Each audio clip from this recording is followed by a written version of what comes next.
Misalda A çıxılsın kök altında A-nın qiyməti 7-yə bərabərdir və biz bu ifadənin qiymətini tapmalıyıq. Bu tip misallarda biz verilmiş ifadə ilə axtardığımız ifadə arasında əlaqə qurmağa çalışmalıyıq. Burada biz kök altında A-nın nəyə bərabər olduğunu yazaq. Əgər 7 A-nın yanına keçsə və mənfi kök altında A digər tərəfə keçsə, o zaman kök altında A bərabərdir A çıxılsın 7 ifadəsini tapmış oluruq.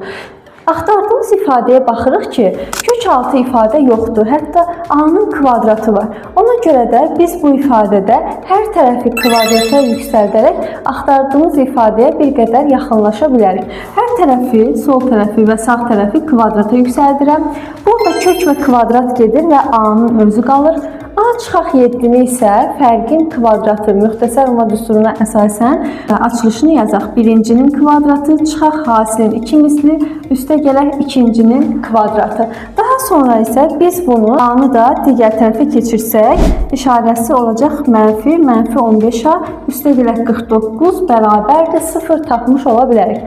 Axtardığımız ifadəyə qismən yaxınlaşdıq. Sadəcə görürük ki, son aldığımız ifadəni 2-yə vurublar.